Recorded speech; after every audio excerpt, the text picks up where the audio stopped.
Los buenos días. En modo cuarentena es viernes y yo no sé si ustedes se enteran, pero es a la mente que hay que enterar. De vez en cuando nos hemos acostumbrado a decir que lo sabe o no lo sabe el bolsillo, pero ahora que por lo menos se entere la mente, que se entere la mente. Buenos días, Nelson Rodríguez, Pablo Macchini. Díganme que por lo menos sus mentes se están enterando de que hoy es viernes. Muy buenos días, país. Buenos días, República Dominicana. Uno en los viernes es que se da cuenta cuánto ha perdido y lo felices que éramos, porque antes uno iniciaba el viernes bromeando con los muchachos allá, que si lo sabía o no lo sabía el bolsillo, que si iba a dar para la cerveza, se había una visión de ocio, ¿verdad? Y de disfrutar. Pues aquí estamos, no sé qué dirá ahorita José Miguel Gómez, pero todos andamos medio alitraneados, porque yo le escribí a una persona a las 2 de la mañana, y entonces esa persona me respondió a las 4 y yo pregunté, ¿y tú qué haces despierta a esta hora? El problema es que esto del coronavirus nos ha transformado la vida, pero estamos aquí en salud, gracias a Dios, con buen ánimo y a trabajar, se ha dicho, señor Rodríguez, así que hay que cuidarlo, Adi, ¿sabes? Sí, que nos quede ahí tranquilito, porque le gusta ahora, tú sabes, que andar haciendo obras, como tiene que ser, pero que haga transferencias desde la casa mejor. Bueno, al que hay que preguntarle que tú hacías despierto a las 2 de la mañana, es a ti, no al otro de las 4 que está en la franja horaria normal. Es que nadie duerme, óyeme, Nelson, es que nadie lo saben los amigos. Uno a las 3 de la tarde se muere de un sueño. Uno está como el jet lag famoso. Usted viaja a Europa, así estamos todos vueltos locos, terrible. Bienvenido.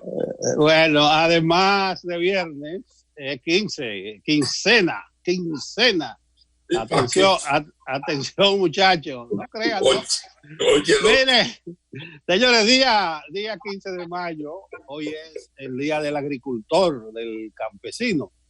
A lo que antes se le daba mucha importancia en la República Dominicana, pero ahora, mire, en el país la población urbana hace tiempo que pasó del 75%, aunque la agricultura mantiene mucho peso en la economía, pero un saludo al campesino dominicano, al agricultor. También es día de San Isidro Labrador, ¿ustedes recuerdan?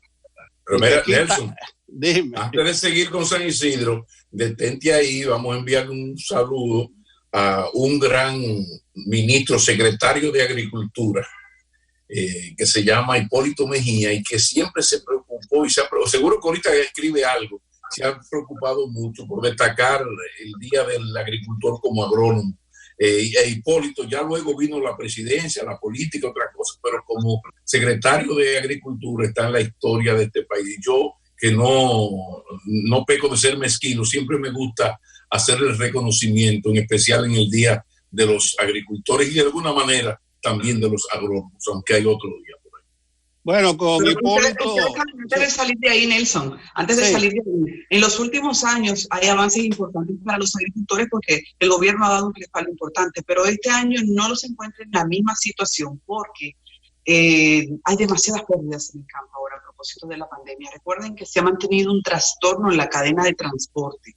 Y no estoy refiriéndome al gran productor, que es un rico que simplemente compró una tierra y la puso a producir. Ese es un grupo al que hay que también respetar las pérdidas que está teniendo y tratar de protegerla porque son base de la economía. Pero el agricultor que también está haciendo su pequeña siembra para revenderla.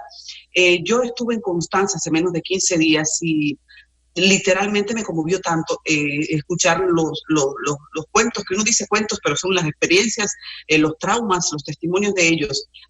No se imagina la cantidad de vegetales y de frutos que están ahora mismo tirados en el suelo, maduros en la mata, ellos imposibilitados de, con los pocos recursos que tienen, convertir eso en dinero. Así que hay que saludarlos con una especie de luctuosa hoy. Muy bien. Un saludo al agricultor dominicano. En tiempo de sequía, es que el agua no está corriendo mucho por los ríos, pero esas son la gente que sigue doblando el surco en la espalda para hacer producir la tierra.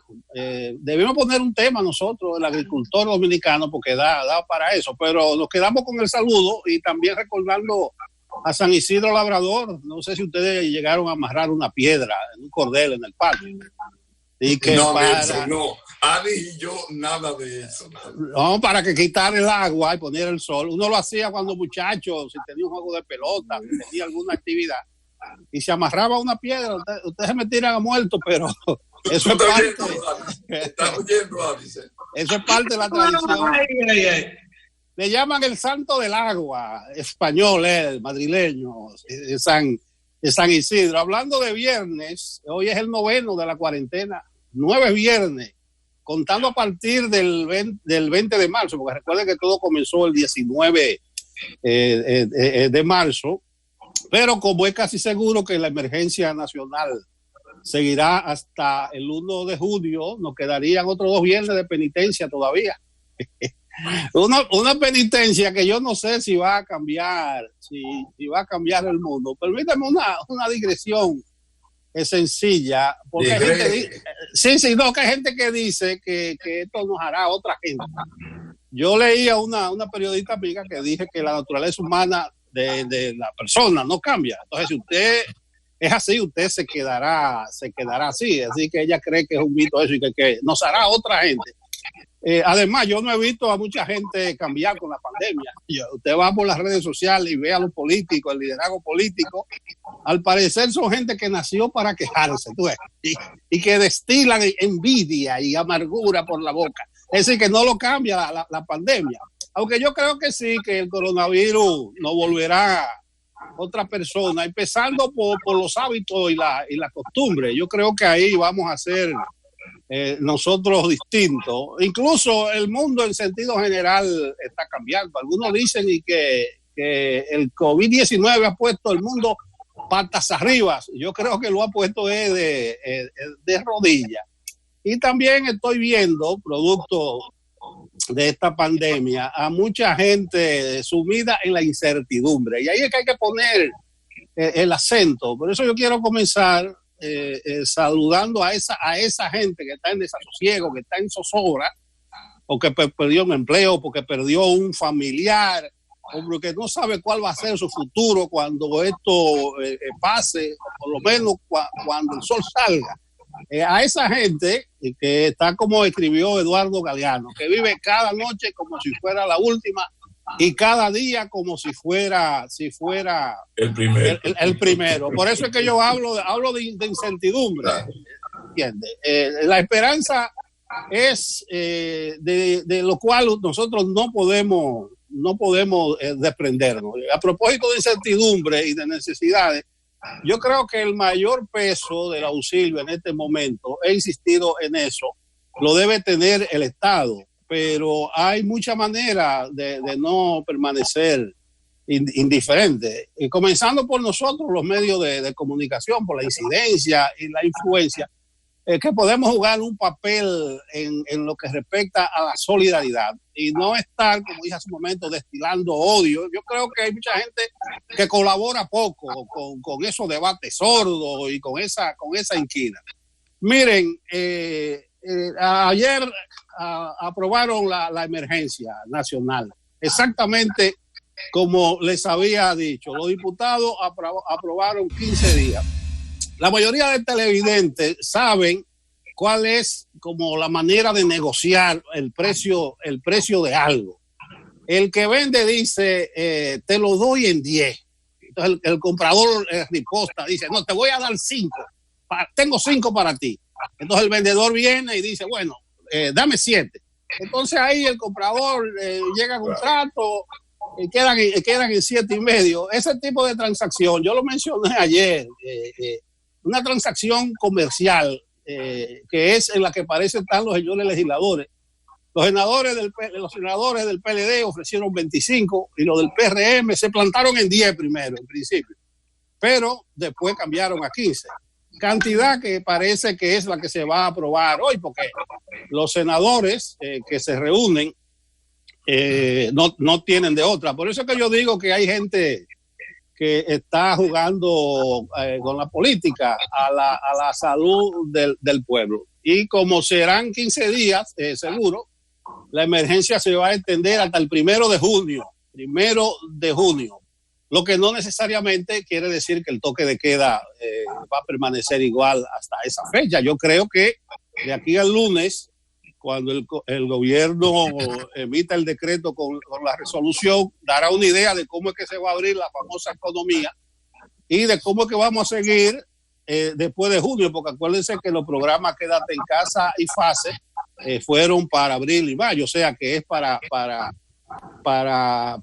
este mes. Yo termino pensando en eso en el 1 de junio y pensando en cuáles van a ser los sectores que volverán al retorno laboral, de que como la emergencia va a ser hasta esa fecha y el día anterior al 1 de junio, que es el 31 de mayo, es el Día de la Madre, entonces es muy probable que a los comerciantes no se les dé la anhelada venta que quieren para el regalo de mamá, pero ni modo, Maquini. No, lo cierto es que yo voy a repetir hasta el cansancio la maldición que ha sido la coincidencia del coronavirus en medio de una campaña electoral, que ha hecho brotar todas las mezquindades políticas, porque en política ganar ya no es importante, sencillamente porque es lo único que importa. Y por ganar o no perder, se hace lo que se tenga que hacer y la moral puede irse a dormir una siesta. Entonces uno va viendo cómo el escenario, a pesar del drama que está viviendo la humanidad, cómo el escenario es cada vez peor. El transfugismo no cesa, la Junta parece que está ahí bien gracias, y uno no la ve ejerciendo una autoridad para la cual está legalmente empoderada. Hay quejas, hay inequidades, uno no ve la decisión de aplicar las leyes, lo que yo siempre hablo de un régimen de consecuencias. Entonces aquí no hay inocentes. Fíjate como tú planteas, Nelson, cómo se siente cual vendedor de cuadros haitianos en el malecón. Yo te lo vendo por 20,000 pesos. No, pero eso está muy caro. Dame 1,500. O sea, un asunto de una pura negociación de gadejo. Pero cuidado, tampoco se trata ahora de usted venir y señalar solo a esta actitud y criticar esta actitud de la oposición. No, la oposición está jugando el juego. Amor se llama el juego en el que un par de ciegos juegan a hacerse daño. Ojalá fuera de amor que estuviéramos hablando y no del país. Entonces aquí seguimos en eso. La oposición tiene la capacidad legal, el poder legislativo de ponérsela difícil al presidente y al gobierno, y lo hace. ¿Por qué? Bueno, porque es la guerra electoral que ha mandado a dormir el interés nacional, la patria y todo este tipo de cosas, porque hay que ganar elecciones. Entonces el gobierno no es inocente, utiliza el poder que tiene para empoderar a su candidato. ¿Cuántas veces uno lo ha dicho aquí? Se hacen 20,000 cosas criticables, la Junta bien gracias. Entonces la oposición entra en el juego de la mezquindad también. Vamos arriba. Lo que yo pregunto, ¿y el país? Ok, el PLD está en su campaña, tiene su candidato, muy bien, y hace sus cosas, la Junta bien gracias. Bueno, y la oposición entra en el juego, es con saliva, vamos al salivazo. Entonces, o sea, tú quieres que entremos a puñaladas, vámonos a las puñaladas y dejamos de hablar. Pero la pregunta que yo me hago, ¿y el país dónde está? Porque las estadísticas marcan que todavía las cosas no están mejorando mínimamente lo suficiente para comenzar a abrir esta economía. Y eso lo saben los asesores de la oposición, sí, pero ellos me responderán, sí, Maquinini, vete al paso. Porque ahora resulta que el I2 ha sustituido al Estado muchísimas cosas. Y hay todo un truqueo. Entonces, esto es la guerra. Sí, y yo vuelvo, insisto. Y el interés nacional, señores del PRM, señores del PLD, santo gobierno, y el interés nacional, ¿dónde está? Porque aquí ya no hay santos ni entre los inocentes. Aquí no hay inocentes ni entre los santos, como yo tanto repito. Y uno revisa, fíjate cómo esto es un chiste así. Por ejemplo, Amable Aristi y su partido firmó el 20 de febrero, o sea, ayer en la tarde, un pacto. Pues ya el pacto se rompió. O sea, va y viene, y se rompió porque ya el pacto viene ahora con el PRM, que es un santo derecho. Pero usted dice, ven acá, ¿cuáles son los principios o los finales? ¿Cuál es la posición ideológica? ¿Usted es de centro, centro-izquierda? ¿Usted es conservador, liberal? No, yo soy de la negociación. Y lo peor es que eso no afecta las votaciones, sino que suma. Entonces aquí cada candidato, cada partido sale con su ambulancia a buscar los heridos, pero eso da resultados electorales. Uno viene y lo critica y la gente dice, Maquinini, vete al paso, que esto da resultados. Y uno va mirando cosas de un nivel de mezquindad. ¿Qué sé yo? Por ejemplo, tú militas 20 años en un partido. De repente decides irte y en 24 horas tus compañeros de 20 años, incluso algunos tienen hasta cadáveres debajo de la alfombra, compartidos cadáveres debajo de la alfombra. En 24 horas, todo el que se quedó es un delincuente y usted es un salvador de la patria. En 24 horas, sin ningún tipo de reflexión. Y aquí hay toda una historia de eso. Yo no estoy hablando de una persona que sea liberal, qué sé yo, nuestra generación. Yo digo que a mí me curaron de comunismo en la Unión Soviética. Viví 2 años en la Unión Soviética y desde entonces siempre he sido un liberal dentro de las reglas del capitalismo, sin vergüenza alguna. Sí, pero esto es una transformación fruto de una vivencia y un proceso, y eso le ha pasado a muchísima gente que viene de la izquierda, de la extrema izquierda.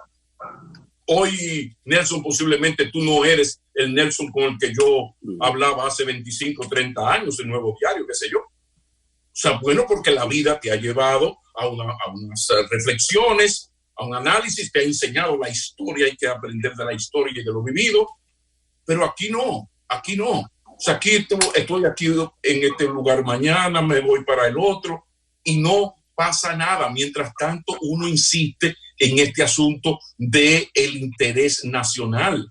Fíjense cómo en China, por ejemplo, ya China cumplió 1 mes sin reportar muertes por el COVID. Solo 91 personas siguen en tratamiento. Entonces, ¿qué ha pasado? Que ahora que tiene 1 mes sin reportar muertes, ahora el gobierno de China comienza a permitir que grandes fábricas y pequeños negocios reanuden su actividad, la producción y su actividad comercial. ¡Qué bien! Pero eso es fruto de ver cómo va la cosa. Si la economía se abre, hay que tomar en cuenta que el abrir la economía no significa cerrar la vida. Usted abre la economía, bueno, cuando la vida esté asegurada, hace un equilibrio. Y ahora traje por eso ese ejemplo de cómo China acaba de cumplir 1 mes sin reportar muertes. Ustedes recuerdan que fue por allá que comenzó la cosa. Y aquí mucha gente habló mucha caballada. Hay unas declaraciones de políticos hablando disparates en ese entonces. Ustedes lo recuerdan. Pues miren, China hizo lo que tenía que hacer y después de 1 mes sin muertes, solo 91 personas en China siguen en tratamiento. Ok, vamos a abrir la economía. Ahora, eso es visión de país. Claro, ese es otro tema porque está lo del partido único, lo de la dictadura a los chinos, la democracia, la dictadura a los chinos, ese es otro tema. Ahora, el asunto está, y es la preocupación, y ya termino, de cómo aquí cada quien está en lo suyo, y yo pregunto, sí, el PRM está en lo suyo en el Congreso, que tiene ese poder, ahora tendrá un poder municipal, sí, pero el PLD no es inocente y el gobierno menos en cuanto a defender intereses y darle un empujón a su candidato. Entonces yo termino preguntándome, sí, pero ¿y el país? ¿Y el país? ¿Qué vamos a hacer con el país? Esa es la pregunta. ¿Y el jodido país? ¿Qué vamos a hacer? Wow, qué serio. Pablo Nelson, yo pienso que hoy es un día importantísimo para citar lo que ha ocurrido luego de que por casi 20 años aquí se peleara un contrato de esos que uno termina salseando por los extraños y vergonzosos que son para el Estado, que son para el país, porque decir Estado no es para usted, para mí, para todos. Resulta que desde el 2013 se aprobó un contrato para que una empresa llamada CSSI instalara rayos X y los operara en los puertos. En el país tenemos 12 puertos, aunque el 80% de las cargas vienen por Multimodal, Caucedo y por Jaina, en donde ahora mismo hay solo un rayos X que opera gratuitamente porque fue donado al país. Pues esa empresa, que en ese momento fue conformada con un capital ridículo de 50,000 pesos, pese a que iba a representar una transacción multimillonaria, no existió nunca. Es un contrato rarísimo que tenía que garantizarle por 20 años ingresos exorbitantes y que en una isla en la que hay que importar tantas cosas iba a significar que lo que entrara a través de esos puertos recibiera un impuesto que se traduciría a los productos, a las mercancías, a los costos. Pero se criticó tanto, se cuestionó la manera en la que ese contrato fue aprobado en ese gobierno, en el Congreso que estaba para ese entonces, el presidente era Hipólito Mejía, se lavó las manos en su momento quien representaba a las Fuerzas Armadas, Soto Jiménez. Él dijo, eso no se gestionó en las Fuerzas Armadas, eso vino del Poder Ejecutivo, pero a final de cuentas pasaron gobiernos, vinieron gobiernos, y aunque ese contrato se criticó muchísimo, no hubo manera de que se eliminara. Pues la noticia es que justamente el Tribunal Constitucional ha decidido que ese contrato es ilegal a todas luces. Es una decisión del miércoles, pero que fue publicada ayer. Es una buena noticia porque fue debate durante mucho tiempo en la radio, en la televisión, en los periódicos, y salía a flote. Yo recuerdo como representante, es una señora que se llamaba Belinda Galván, era la representante de esa empresa en ese entonces, viuda de un señor muy rico, y ya cuando cerca de 5 años después necesitó aliarse a una empresa suiza porque no tenía ni idea la empresa que se conformó, ICSCI, de qué era lo que tenía que hacer para poner escáneres en aduanas, tuvo que aliarse a una empresa suiza para que esa empresa fuera la que hiciera el andamiaje. Pero en el contrato que hizo con esa empresa, informó de manera tácita que necesitaba la devolución de $1 millón, dinero que había invertido en la gestión para conseguir el contrato. De corrupción sobre ese contrato aquí se habló muchísimo. Ustedes que han estado desde ese tiempo en la prensa conocen muy bien el tema.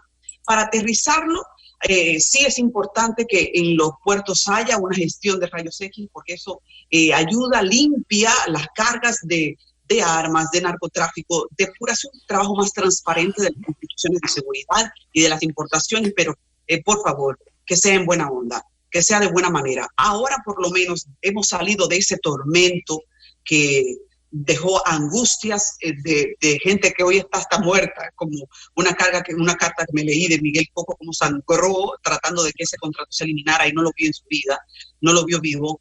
Pero qué bueno que hoy podemos dar la noticia. Es una información que no debería perderse en medio de la pandemia porque fue escándalo y de mucha trascendencia durante tiempo. Así que ahí está la información. No sé si ustedes que conocieron ese contrato también de manera viva porque estaban en los medios de comunicación quisieran abundar, pero es muy valiosa la noticia de que el Tribunal Constitucional ya ha cerrado ese capítulo. Queda en un limbo. Ahora tiene que irse una licitación, porque el tema es que tampoco se hizo una licitación en ese momento.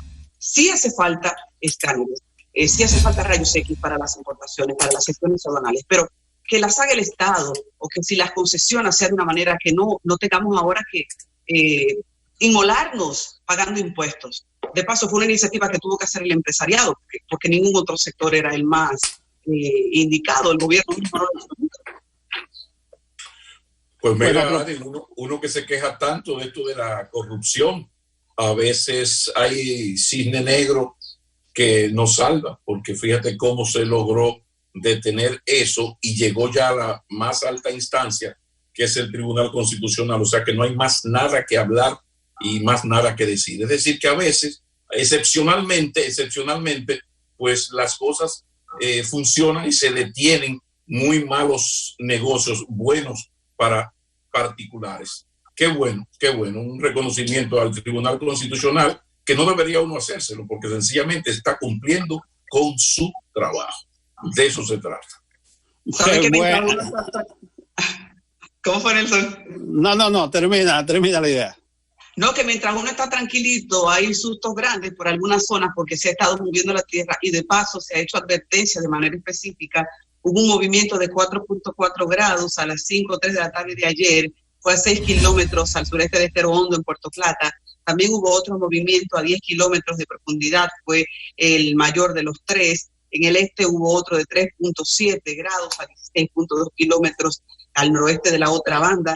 Y el otro temblor fue a la 1:47 al noroeste de Terondo. Y aunque siempre se ha dicho que esos movimientos son buenos para que la Tierra libere su energía, desconozco el contexto científico en el que exactamente han dicho que se trata de movimientos que pueden estar activando las fallas geológicas de Hispaniola Norte, Camuy, la septentrional, y están pidiendo que la gente en las próximas horas esté prestando mucha atención al seguimiento de los movimientos telúricos que hay en esa zona.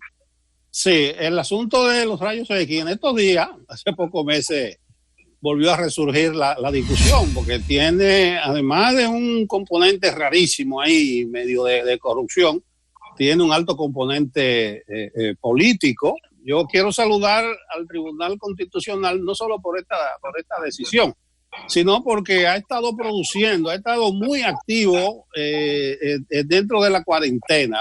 Un saludo al magistrado Milton Ray Guevara.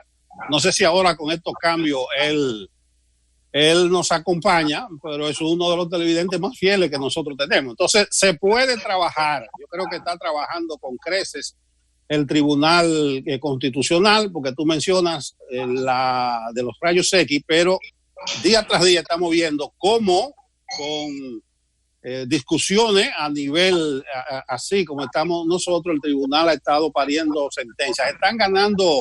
Se están ganando su trabajo. A propósito que mencionaste a Miguel Coco con esto de los rayos X, en estos días, el día 8, saludamos al Nuevo Diario en su aniversario. Entonces yo mencioné muchísimos periodistas y me llamaron la atención porque es verdad, uno se centra mucho en los periodistas. Miguel Coco, junto al ingeniero Pedro Bonilla, fueron pilares esenciales en el financiamiento de ese proyecto y en el andamiaje, en la infraestructura. Y es verdad, uno es un poco injusto. Sin Miguel Coco y sin Pedro Bonilla, ese proyecto llamado El Nuevo Diario no podía arrancar. Entonces, vaya con retraso mi reconocimiento. La mención que hace Pablo Amable Aristi es una cosa, no es el mejor ejemplo. Digo, él está en su derecho, como dice, pero Amable es amable en este país.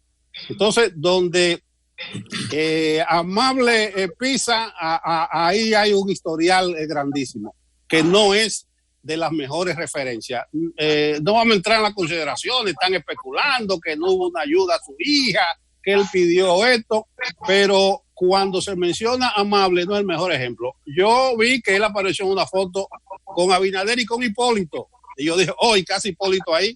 Hipólito fue el testigo, el garante del paso que él iba a dar. Ustedes pueden estar seguros que es así. Y esa foto está ahí. Abinader, Hipólito y Amable.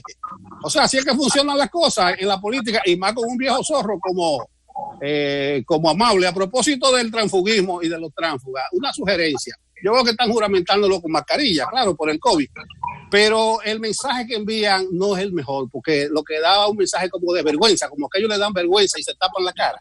Entonces la gente no lo relaciona que con el coronavirus. Entonces, por favor, a los tránsfugas que por un minuto se quiten la mascarilla. Y finalmente, Adi, te mandan saludos desde la policía, veo por aquí. Estuviste activa en la policía. Sí, causó furor la chica por allá. No, que 626 apresados anoche. Lo que me llegó el informe policial, que ellos tienen el compromiso de mandármelo a esta hora para alcanzar la parte inicial del programa. Entonces aprovecharon diciéndome 626 los apresados, y un saludo a Adisburgo. Aquí termino. Pero si ustedes me dejan, yo les comparto un dato que ha sido una chulería. Miren, hay una cosa que se llama... Digo, si producción te deja. Sí, rápido. Hay una cosa que se llama Policía App. Es una aplicación en la que se está ayudando para que la gente no tenga que hacer denuncias de manera física, porque ahora hay que facilitar que la gente se quede en su casa. La aplicación se creó, tenía todas las herramientas correctas, pero la gente, ustedes saben que siempre le ha tenido mucho miedo a la digitalización. Uno tiene una tarjeta para retirar en el cajero y se pone a hacer la fila en el banco. O sea, es que todavía somos análogos y esto nos ha obligado a un cambio demasiado rápido. ¿Qué ocurre? Esa aplicación, a través de la cual en enero se recibían por día 10, 20 denuncias, ahora ha recibido una cantidad récord. Y cuando me refiero a una cantidad récord, estoy diciendo de que desde el 28 de abril al 13 de mayo han recibido 4.203 denuncias. Y nos hicieron una presentación fabulosa de cómo hay denuncias que están resueltas hasta en un promedio en 15 minutos, en media hora, en 30 minutos. Si usted no quiere creerlo, si pasa algo en su sector, descargue tu policía APP y haga la denuncia para que se convierta en testigo como fui yo, lo presentaremos en un reportaje aquí, pero creo que es algo muy valioso en un momento en que la gente tiene que quedarse en su casa y hay demasiadas situaciones que resolver todavía que tienen que ver con la policía. Entonces, eso me pareció interesantísimo y lo quiero compartir con ustedes. Descarguen la aplicación Tu Policía APP y más adelante hablamos en detalle de eso, porque está buenísimo. La gente por ahí puede denunciar los tumultos de personas que están haciendo rebuses, hasta microtráfico, están denunciando muchísimo el microtráfico. Usted tiene la elección de denunciarlo identificándose o no. Naturalmente, en una denuncia así usted no va a poner su nombre, pero si pone toda la información, oportunamente se le da seguimiento porque el sistema obliga a que cada caso se cierre. De paso, me llamó la atención que hay algunas denuncias que dicen denegada, y es por una razón única. La gente a veces no pone toda la información correcta. Hay problemas, vengan que hay un colmado abierto en los Prados. Ok, pero dígame en qué calle, con qué esquina. Si no, lamentablemente la policía se pone loca.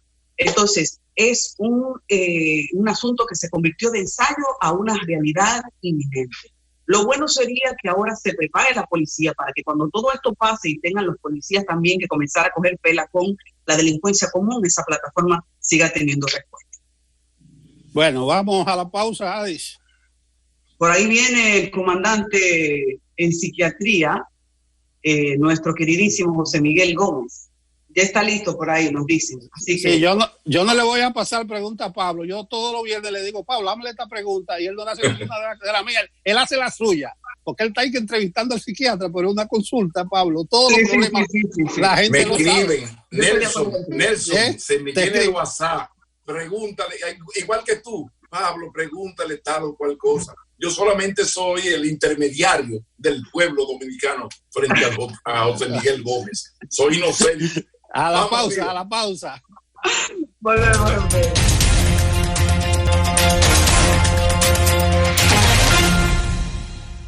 Continuamos el enfoque matinal y qué bueno que es viernes y qué bueno que los viernes hay salud mental. Hablamos de salud mental con nuestro psiquiatra de cabecera, el doctor José Miguel Gómez y Montero, como cada viernes está con nosotros, hoy más necesario que nunca. Buenos días, doctor. ¿Cómo está la familia? Buenos días, Pablo. Todavía aquí en cuarentena en casa, pero tranquilo y haciendo una cuarentena positiva. Doctor, antes de entrar al tema que Buscapié, que está por ahí guardado, que nos va a ocupar todo el tiempo, el tema, lo del insomnio, ¿qué se puede hacer? Un consejito entre paréntesis, breve, antes de entrar al tema central. ¿Qué se puede hacer? Porque la gente está como en jet lag, con sueño a las 3 de la tarde, a las 4 de la mañana no se quiere dormir. Sí, hay frecuente una consulta y llamadas por trastornos del sueño. Oh, ya. Sobre todo trastornos del sueño terminal, de gente que te está diciendo que no tiene higiene del sueño, que no tiene un sueño reparador, un sueño que lo pone a descansar, pese a que tiene muchas horas en la casa. No puede conciliar el sueño como antes. Es que se ha cambiado. Hay mucha gente que se le ha cambiado el ciclo del sueño. Porque hay personas que se están acostando a las 12, a las 1, a las 2 de la madrugada con Netflix, mirando películas, viendo series, y entonces en la mañana quieren dormir, tienen que levantarse a hacer un trabajo, hacer una diligencia, y se le ha trastornado el ciclo del sueño. Y evidentemente, lo que se recomendaba y se sigue recomendando es que las personas que tenían una cotidianidad asumida, que iban a un trabajo de 8 a 4 de la tarde, que hacían otras actividades y se acostaban a las 10 de la noche para levantarse a las 5, a las 6 de la mañana a caminar, que por favor vuelvan y hagan su ciclo normal y que vean películas los sábados y los domingos, y que los sábados y los domingos prolonguen más las más horas de dormir, porque se está alterando el ciclo del sueño, y gente que no tenía problemas de insomnio, ni de sueño intranquilo, ni de sueño intermitente, exacto, está ahora presentando, como tú muy bien dices, ese trastorno del sueño por el cambio del ciclo del sueño que ha hecho. Gracias, doctor. Esas son de las preguntas que uno le llega por WhatsApp, como me llegan las de Nelson. Pero vamos al tema central, sumamente preocupante, esto de los niños. Los niños en tiempos del COVID, el antes, el durante y el después. ¿Qué hacer en la actualidad y qué deberíamos hacer cuando llegue el post-coronavirus? Hablemos de la salud mental de los niños, por favor. A mí me interesa mucho el tema de los niños porque pese a que empezando la pandemia, UNICEF habló de la vulnerabilidad de los niños y de que cientos de niños y niñas estaban siendo víctimas de maltratos infantiles, de castigo, maltrato físico, emocional, psicológico, dentro de la familia durante la cuarentena. Me preocupa mucho porque ya hay padres llamando a la consulta con situación de estrés o con el problema de los niños. Las personas piensan que un niño de 5, de 8, de 10 años no percibe, no tiene conciencia de lo que representa este COVID-19 y esta pandemia. Y uno debe decirle a las personas que sí, que los niños perciben, olfatean, observan, escuchan y comienzan a padecer los síntomas del estrés del confinamiento. Así como cuando unos padres hablan de divorcio, un niño comienza a tener temor y a tener intranquilidad y estrés, o cuando se mudan, o cuando se le muere la mascota, o cuando lo cambian de colegio, o cuando ha tenido la pérdida de un amiguito. Es decir, son situaciones que a los niños les preocupan.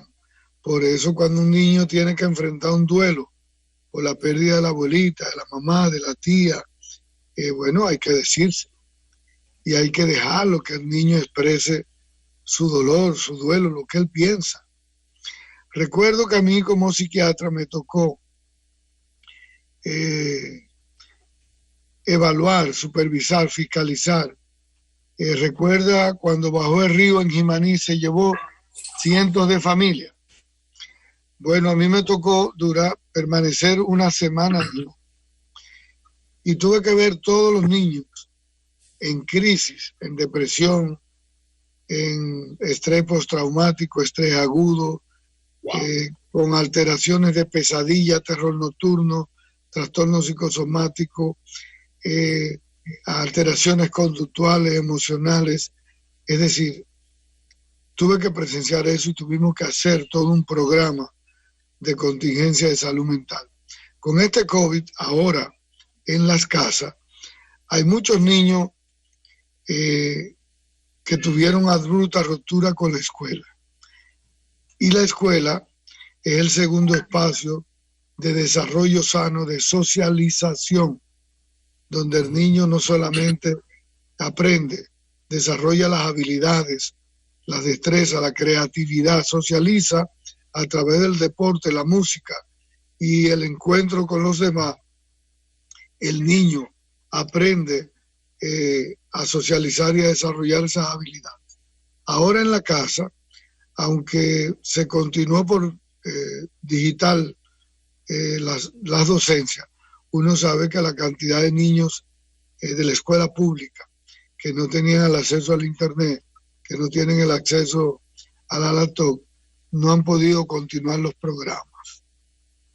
Y entonces, cuando una familia tiene esos niños en la casa permanentemente y no hay fiscalización, no hay recreación, no hay ocio, esos niños están más estresados, esos niños comienzan a tener alteraciones de la conducta, como por ejemplo, Pablo, desafiar la autoridad de los padres, desesperar a los padres, ellos mismos sufrir de nerviosismo, intranquilidad, pesadilla, terror nocturnos, demandan mucho la atención de la familia.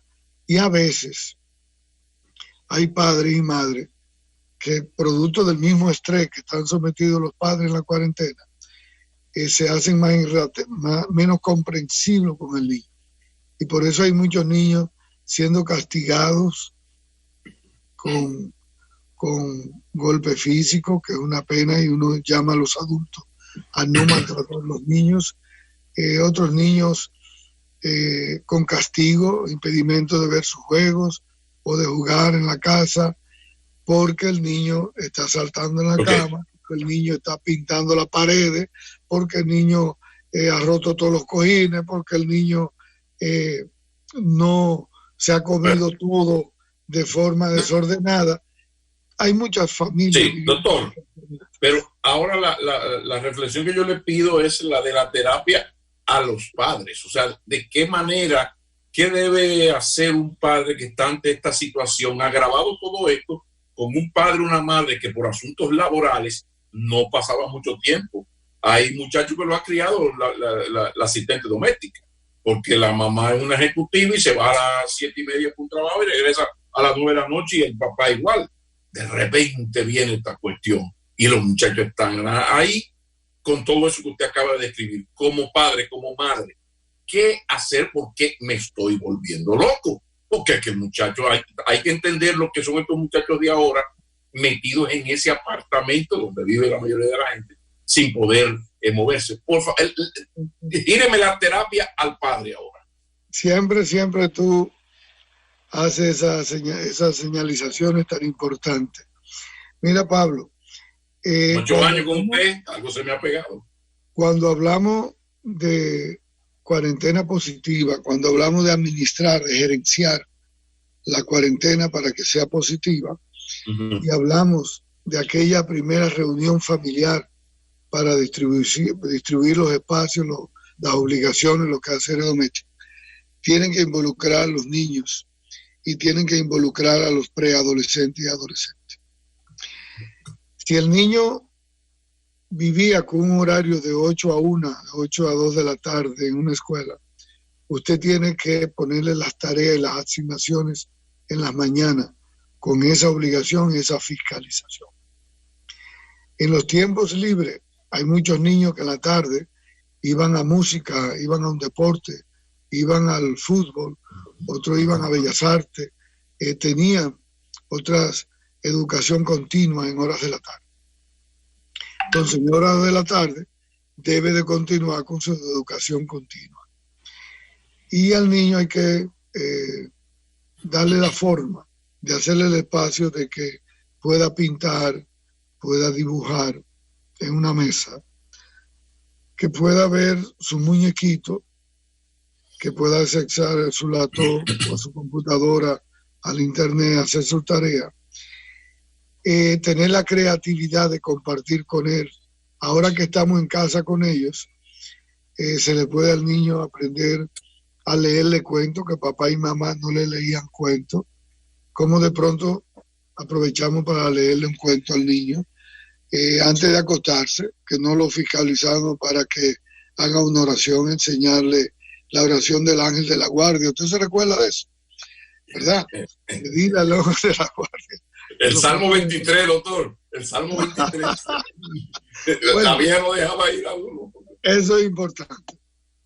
Permitirle el intercambio de hablar con los amigos, jugar con su mascota y cuidar y responsabilizarlo de la alimentación de la mascota, del perrito de la casa. Sobre todo, papá y mamá ahora, jugar con los niños.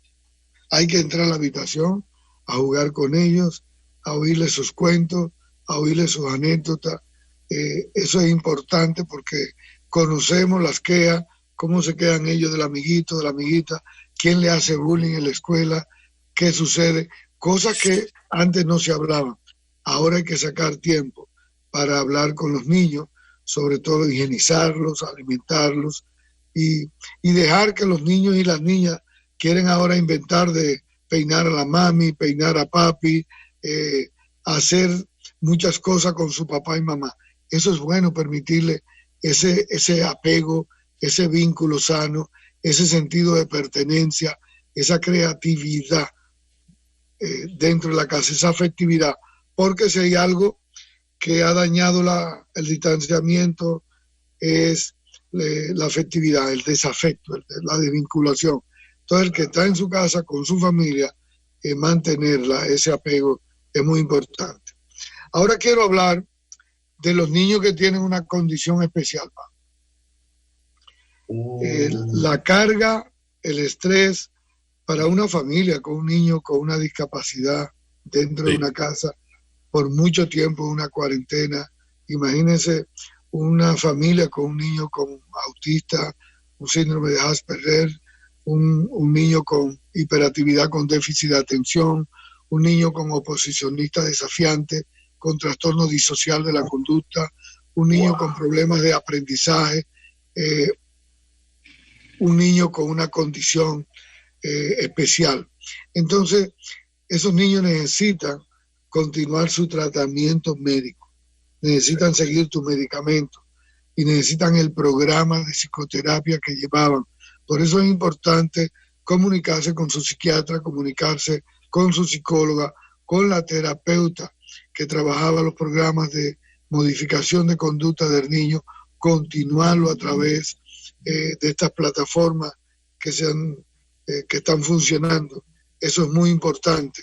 Y esa cantidad de niños que estaban en el CAE, en rehabilitación, en programas de educación especial, que por favor se conecten con su profesora para seguir los mismos programas que ellos lo necesitan.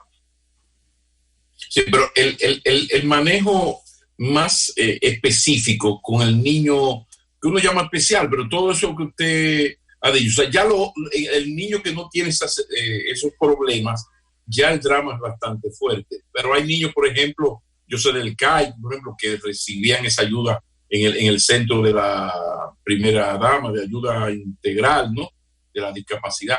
De repente, ¿qué se puede hacer, o sea, como padre, con esta situación? ¿De qué manera puedo yo, qué alternativa yo tengo como padre ante estos niños que ahí hay que poner el adolescente que está en la casa y que tiene problemas de consumo de drogas y los padres quizás ni siquiera lo sabían? Que está el problema también del alcoholismo disimulado, la gente que no asume alcoholismo, pero se toma 3 cervezas todos los días después del trabajo, pero él no es alcohólico. Este drama, ¿cómo enfrentarlo con los niños y adolescentes? Vamos a meter ahora a los adolescentes también.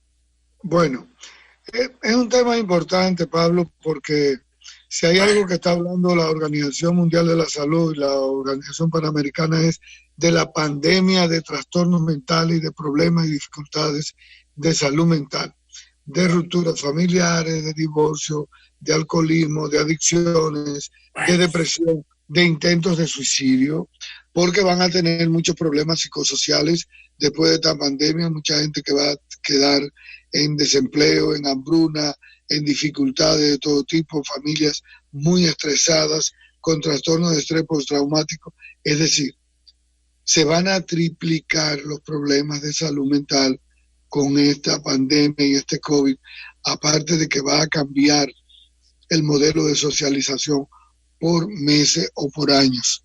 Y eso es importante que las personas lo conozcan.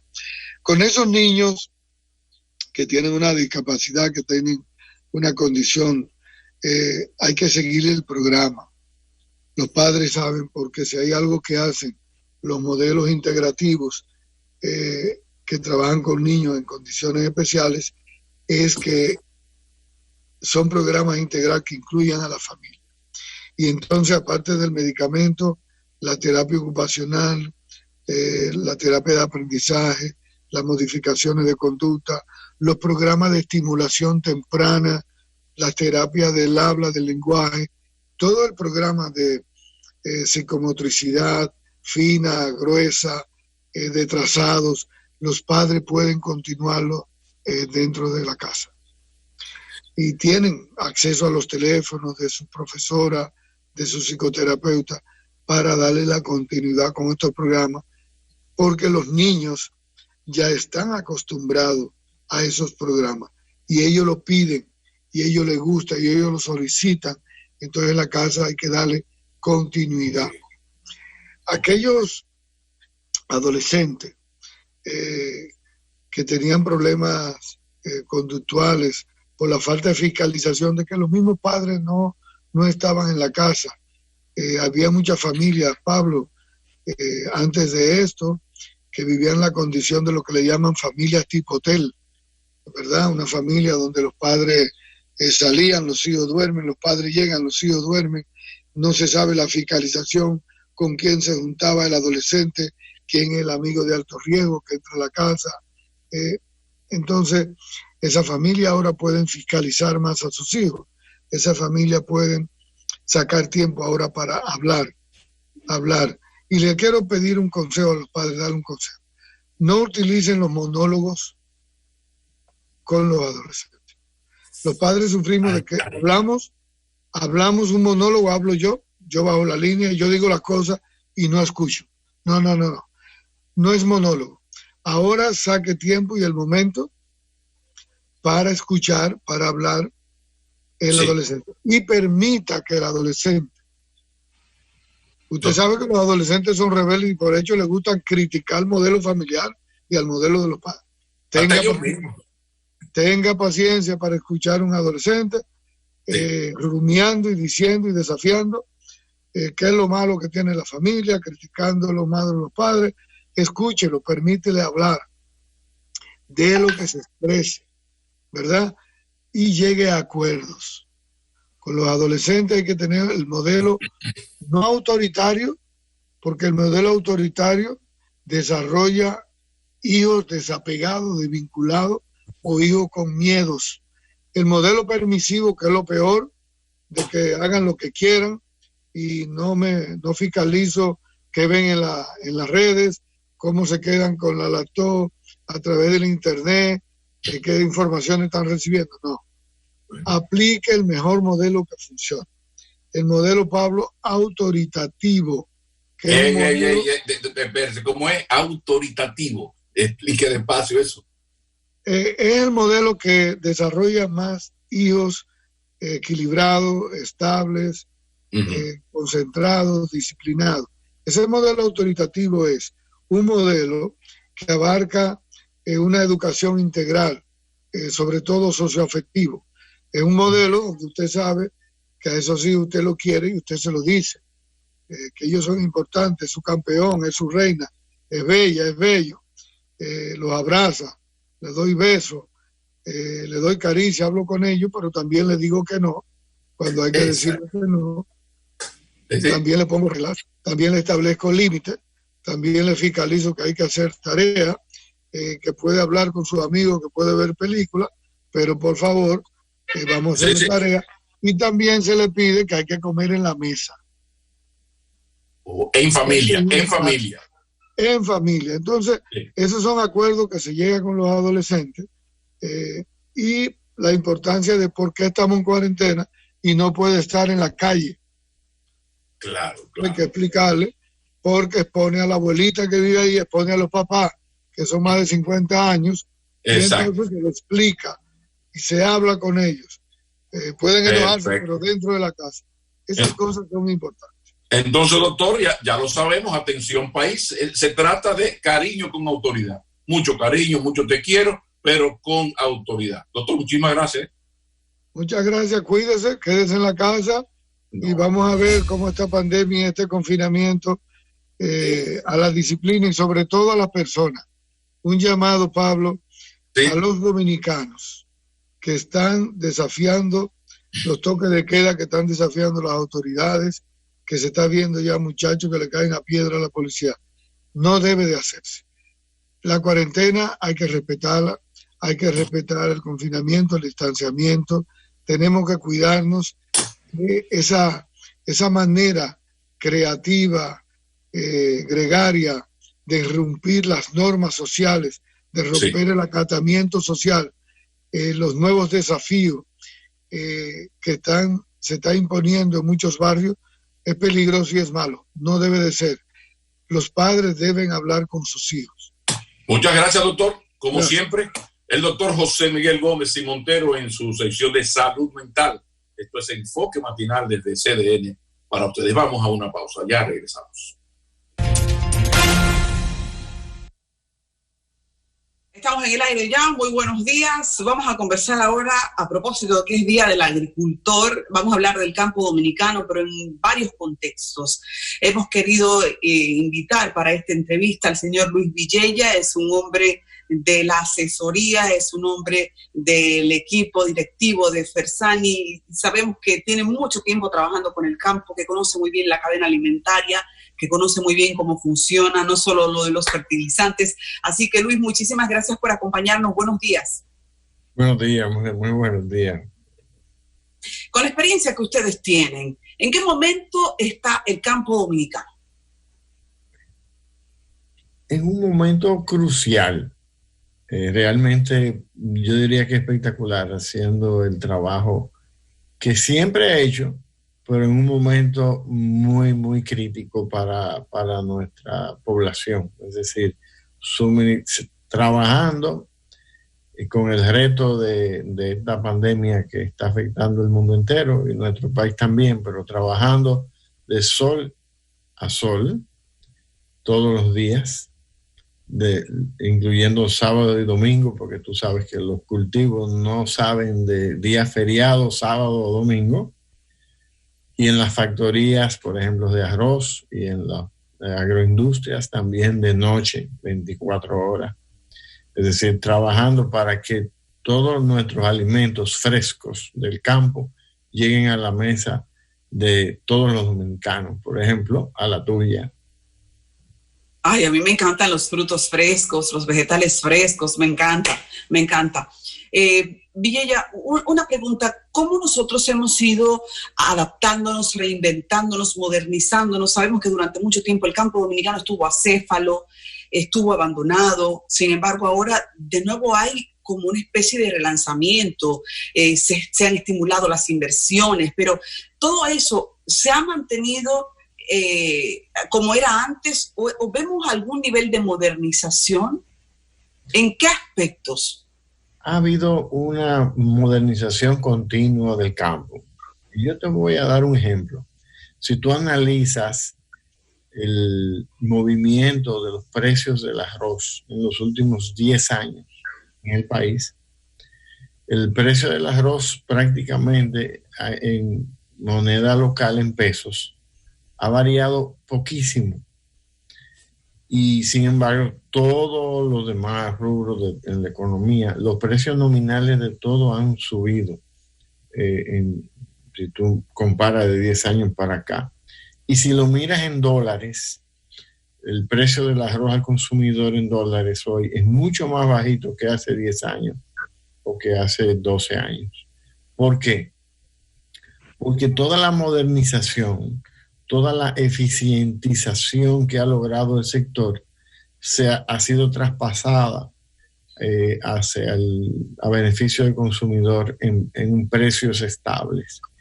Y ha habido un suministro continuo, autosuficiente, estable, aun cuando, por ejemplo, en la crisis del 2008,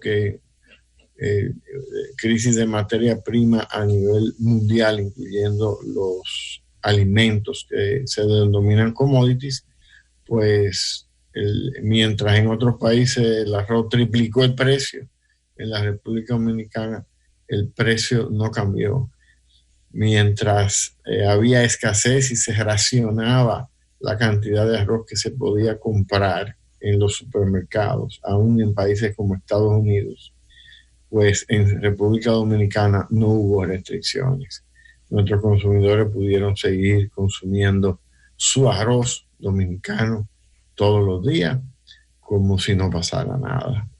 Y cuando hablamos de tecnificación, ¿qué se ha tecnificado?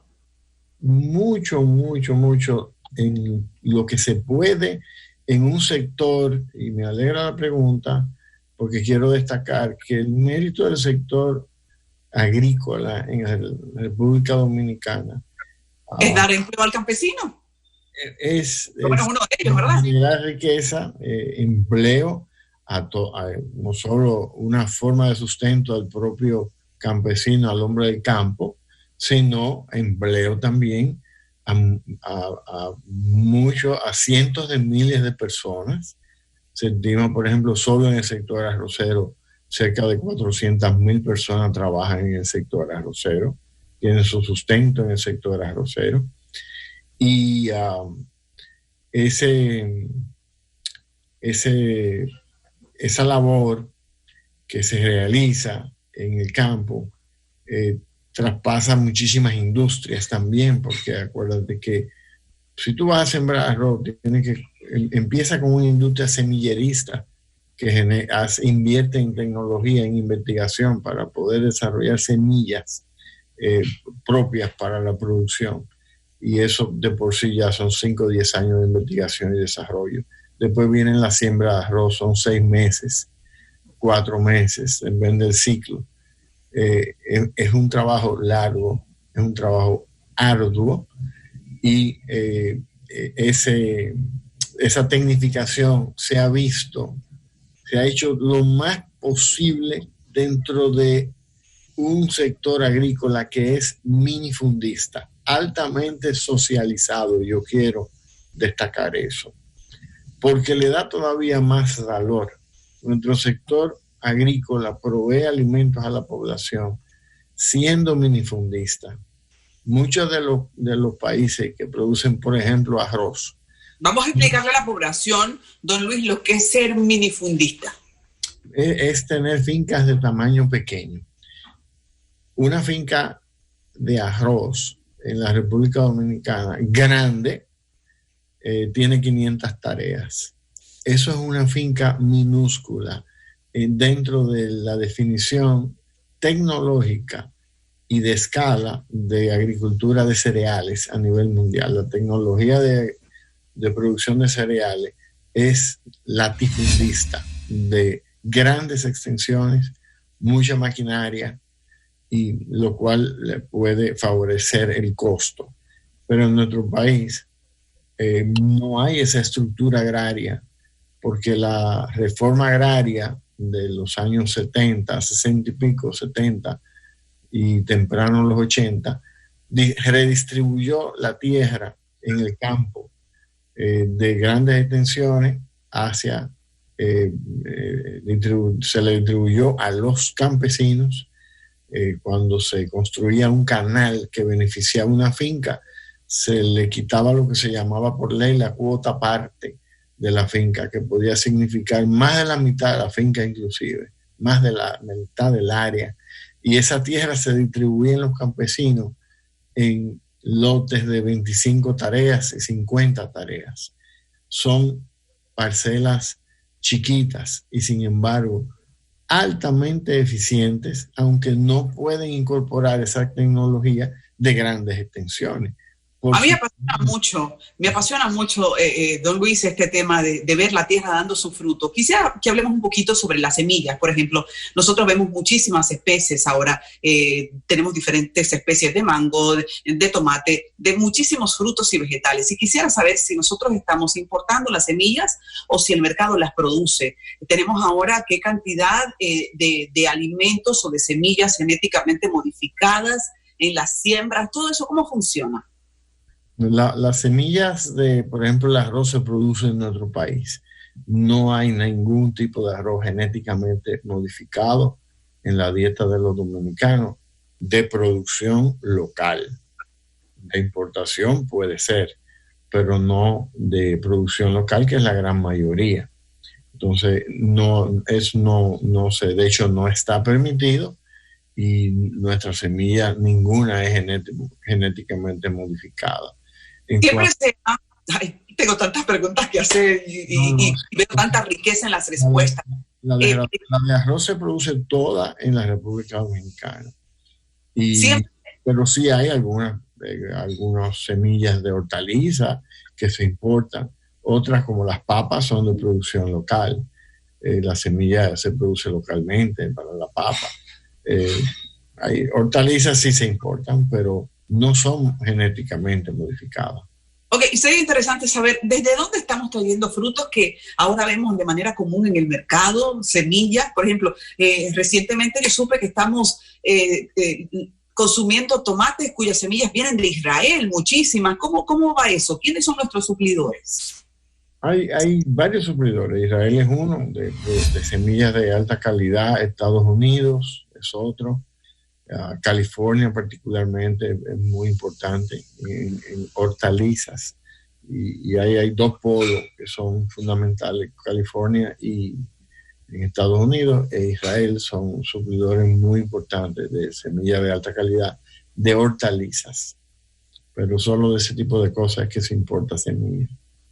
Siempre se ha tenido el temor de que las importaciones ahoguen la producción local, y quisiera saber cómo ustedes están de manera activa, metidos en el campo, supliendo al productor, si se han visto afectados, ¿en qué estado de situación estamos nosotros respecto a la producción local? Que en este momento también importa tanto, porque no podemos permitirnos que lo que se está haciendo en el país se dañe, sino que esa cadena productiva camine. ¿Qué tipo de amenaza tenemos, si las tenemos, respecto a las importaciones? Mira, muy breve, tenemos que acordar que nosotros tenemos desde hace más de, desde los años 60, construyendo, incluso antes, canales de riego, presas, para sustentar, por ejemplo, la producción del cereal, del carbohidrato más importante de la dieta dominicana, que es nuestro el banano. También el plátano. El banano o el plátano, ¿cuál es más importante? Porque el dominicano en sí consume más plátano. El plátano. El de exportación es el banano, pero el de consumo es el plátano. Es el plátano.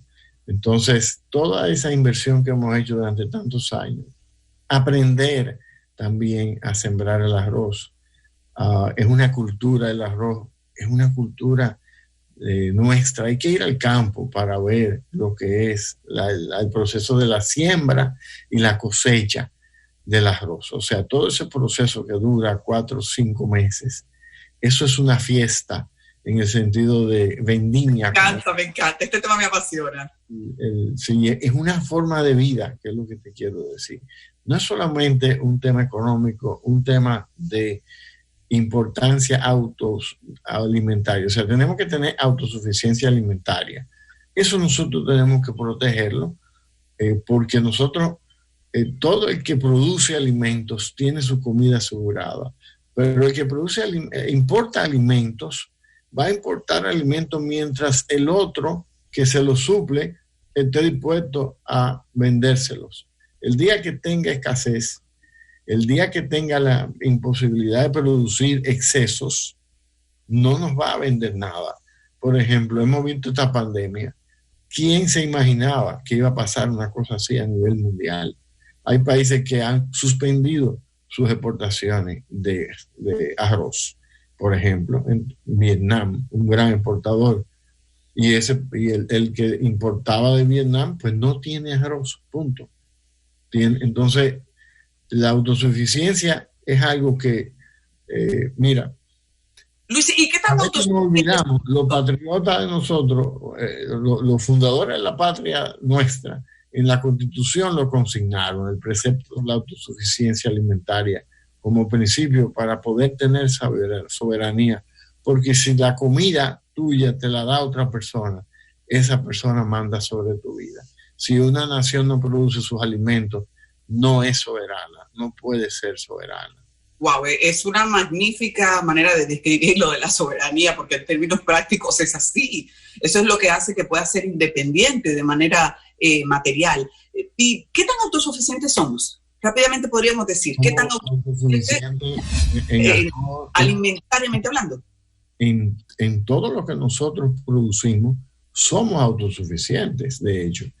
Y las importaciones sí pueden afectarnos en la medida en que no haya apoyo al productor, como lo hay en los países que nos mandan cosas de ese tipo. Ahí es donde nosotros no podemos hacer lo que otros países nos dicen o quieren que hagamos. Tenemos que hacer lo que ellos hacen, producir, apoyar a sus productores. que es lo que hacen países como Estados Unidos, que son admirables, y muchas otras naciones que apoyan. ¿Quiere decir usted que falta apoyo al productor aquí? Sí, le falta todavía apoyo. Hemos logrado muchísimo en cuanto a eso. Le falta apoyo en cuanto a lograr un marco jurídico que garantice la continuidad del sector. Hay amenazas. El DERECAFTA es una amenaza para los productores nacionales, pero se va a manejar correctamente, se va a lograr adaptar el sector, porque la calidad de lo que nosotros producimos es muy superior. Por ejemplo, en el arroz, que es el mayor riesgo, sí es importante que entendamos que la riqueza socioeconómica que tenemos en el sector arrocero, nosotros no podemos negociarla por nada.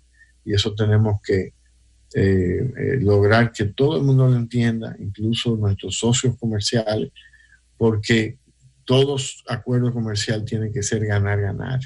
Se ha acabado el tiempo, don Luis, pero yo no quiero terminar sin hacer una última pregunta que me puedes responder de manera breve. Todo este golpe de la pandemia que ha detenido las exportaciones de los rubros, ¿cómo nos afecta? Rápidamente, porque ya tenemos que despedir. Muy duro a los productores de frutos de invernadero, de hortalizas frescas, porque de repente en ese mercado pues se ha caído la demanda y toda esa fruta se ha perdido, porque todo esto ocurrió muy de súbito. Ahí el Estado tiene que entrar en auxilio. Entiendo que se están tomando muchas medidas para estabilizar la finanza de esos productores y poder relanzarlos en la medida en que se vaya resolviendo esta crisis. Don Luis, muchísimas gracias. Yo creo que ahora tengo que pedirle la tarea de que me lleve un día de campo, un fin de semana de campo, a ver cómo se hace toda esa riqueza de la tierra, porque me apasiona tanto que yo creo que dentro de mí hay una agricultura escondida. Sería fabuloso y realmente sería un placer también compartirlo contigo, porque realmente es algo precioso. El hombre del campo es un hombre que trabaja de sol a sol, más que por ganar dinero, es una vocación. Sí, mientras estamos todos durmiendo, a las 4 de la mañana ya el agricultor está desayunando para ir al campo. ¡Ay, qué ricura! Pues tenemos la tarea de hacerlo y lo podemos hacer con cámara perfectamente coordinado, así que muchísimas gracias a Luis Villella, vicepresidente de FERSAN, una empresa que no hay ni siquiera que decir el liderazgo que tiene en el país, el liderazgo supremo que tiene en el asesoramiento de la siembra y también del proceso de la vida en el campo. Así que muchísimas gracias a Luis Villella por acompañarnos aquí, ilustrarnos sobre ese mundo que tanto nos da provecho en la mesa. Buenos días, Luis. Muy buenos días a todos. Muchísimas gracias a ti. Gracias. Así es, vamos a una pausa.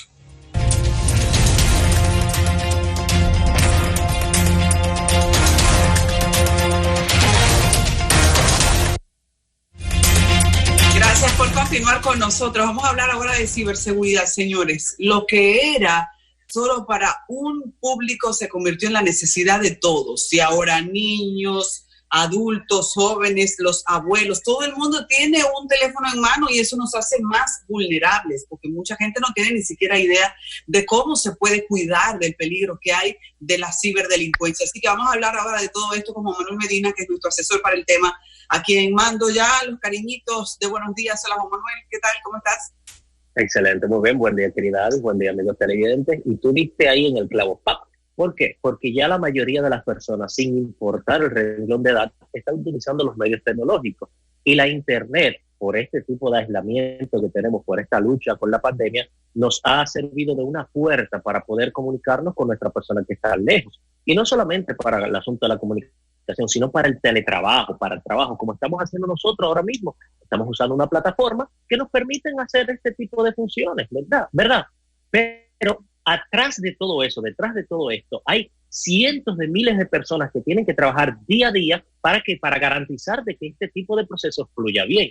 Entonces, vamos a hablar hoy de la ciberseguridad en tiempos de COVID. Recuerden seguirnos en nuestras redes sociales, Medina Costa en Twitter y Medina Costa 1 en Instagram. Hoy en día, la ciberseguridad es uno de los temas de mayor importancia. De hecho, la Organización de las Naciones Unidas y la Organización de Estados Americanos siempre lo tiene entre los primeros 10 puntos de sus agendas para tratar. ¿Por qué? Porque la mayoría de las compañías, los bancos, las empresas, las personas está utilizando los medios tecnológicos y la tecnología para la mayoría de los procesos, ya sea de comunicación, trabajo, transferencias bancarias, almacenamiento de datos, etcétera, etcétera, ¿verdad? Pero, ¿qué es la ciberseguridad? Muchas personas lo escuchan, pero no saben lo que es eso.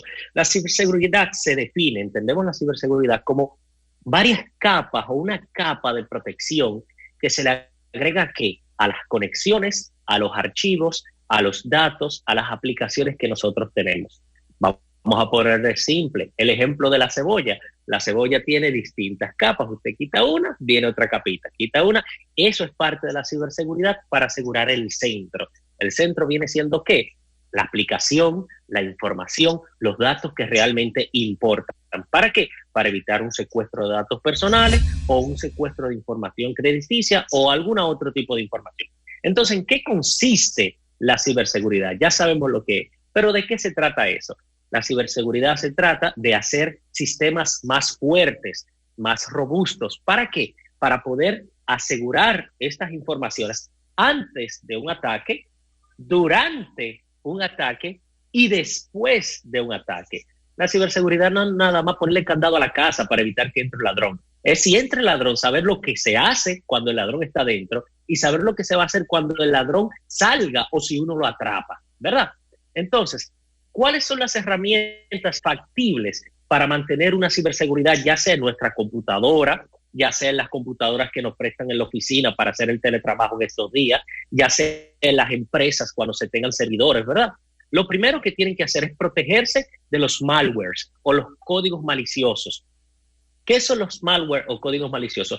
Estos software malignos, software que se descargan o nosotros descargamos de manera intencional, que se instalan en nuestros dispositivos y copian información o nos crean caos.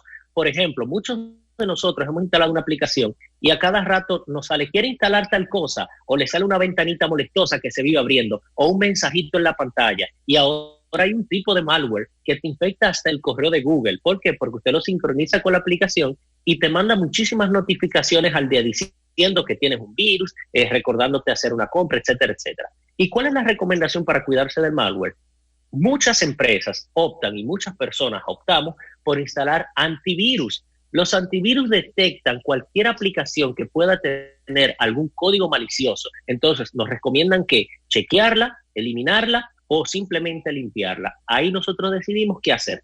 Otra de las herramientas es tener lógica, o sea, simple raciocinio. ¿Por qué? Porque una de las cosas que más pasa en los inconvenientes de ciberseguridad son los fraudes, las estafas, el phishing, la suplantación de identidad. Y para eso no hay aplicación. Lo único que existe es el sentido común.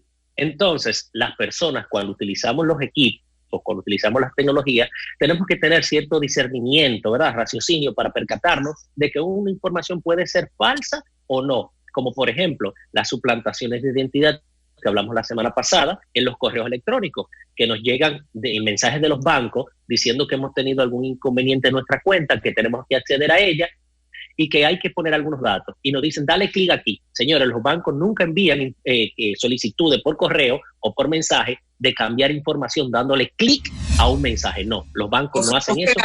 Con tener sentido común, usted puede protegerse de gran parte del peligro, porque a final de cuentas, el gran peligro solo se activa cuando algún humano lo activa. Exactamente, recuerda, el eslabón más débil de la cadena de ciberseguridad somos nosotros, los usuarios. ¿Por qué? Porque normalmente cometemos los errores de dar información o dar acceso a ciertas aplicaciones, ¿verdad?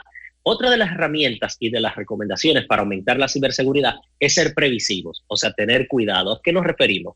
Por ejemplo, Adis, que utilizas ese celular a diario, que es tu herramienta de trabajo. Imagínate que un día el celular se te daña, Dios no lo quiera, se te rompe, se te mojó. ¿Qué va a pasar con toda tu información que está ahí? Tiene problemas, ¿verdad? Un dolor de cabeza grandísimo. ¿Y cómo uno puede ser previsivo? Fácil. Haciendo backup de las informaciones, ya sea en un dispositivo físico, copiando los datos importantes a tu computadora o a un disco duro, o haciendo un backup en línea, que normalmente nosotros optamos por hacerlos remotos en servidores. ¿Qué hacemos? Pagamos por un servicio extra o normalmente lo subimos al correo electrónico, ya sea nuestra agenda de contactos, nuestras fotografías que tanto valor tienen de nuestras familias y más en estos días, ¿verdad? Y asuntos de trabajo. ¿Por qué? Porque garantizamos que si se borra el dispositivo, si tiene algún problema, no perdamos la información. Otra de las herramientas principales es la protección en las comunicaciones. ¿A qué nos referimos con esto, con protección de las comunicaciones? Señores, nosotros a cada rato vivimos usando Wi-Fi, ya sea de la casa, ya sea del vecino que lo cojamos prestado, ya sea de una plaza comercial que esté abierto, ¿verdad? O tomamos, por ejemplo, una memoria que nos presta alguien para pasar una información, una memoria, o los conectamos a un equipo. Señores, hay que tener cuidado en qué tipo de plataforma de comunicación accedemos. ¿Por qué? Porque si usamos una red Wi-Fi abierta, cualquier persona con cierto nivel de conocimiento puede acceder a nuestros dispositivos, robar información, instalar aplicaciones o simplemente brecharnos, como dicen por ahí, porque se dan las situaciones de que cuando alguien accede, nosotros tenemos las costumbres de que si nos sale una ventana y le entendemos que la conocemos y dice aceptar o cancelar, ¿qué hacemos? ¿Qué tú harías, Adi? Te sale una ventanita mientras tú usas una aplicación. Ya yo estoy chivísima y te quiero preguntar, si ocurre eso, con la velocidad que hay ahora de uno conectarse en redes abiertas, si alguien entra en tu teléfono, ¿lo puedes identificar? Ahí es donde va el asunto. Mira, cuando tú estás utilizando un dispositivo, no existe sistema informático invulnerable, ¿verdad? Pero hay aplicaciones o sistemas que tienen mayor seguridad. Por ejemplo, los de Apple, los iPhone. Son dispositivos que tienen un sistema más robusto, con más requisitos para instalar aplicaciones. Tienen una mayor seguridad. Si eso es una red abierta, es menos propenso a que te saquen información, ¿verdad? Android, que es un dispositivo que tiene un software que es abierto, ¿verdad? Para que muchas personas puedan desarrollar aplicaciones. ¿Qué quiere decir? Que si tú accedes, eres más propenso a que te infecten un dispositivo Android que un iPhone. ¿Y cómo tú detectas que puedes tener una intrusión? El comportamiento del sistema. Por ejemplo, si usted ve que su dispositivo Android a cada rato le va abriendo aplicaciones, o por ejemplo, el WhatsApp le comienza a abrir ventanas sin que usted la abra, o se le cierran aplicaciones, hay algún problema en ese sistema y puede ser un signo de que está infectado su dispositivo. Bien, entonces, para concluir con la parte de la protección en las comunicaciones, tiene que tener mucho cuidado. Ya no tenemos más tiempo. Me gustaría que cerráramos la idea porque estaba demasiado importante. Para cerrar eso, no acceda a redes abiertas sin necesidad y tenga cuidado con los dispositivos que le conectan a sus computadores porque pueden infectarlo o dañarlo. Cualquier pregunta, recomendación, agréguenos las redes sociales, Medina Costa 1 en Instagram y Medina Costa en Twitter. Muchísimas gracias, Juan Manuel. Agradecidos como siempre consejos sabios y oportunos. Vamos a una pausa. Señores, no es solo lo que nos pasa, sino también lo que hacemos con lo que nos pasa. Así que es fin de semana, no se desanime, en modo cuarentena, búsquele la versión a la alegría, coquetele al cuerpo que busque esa resiliencia que todos necesitamos y les invitamos a quedar con Sedenia. Así que un gran abrazo, buen fin de semana.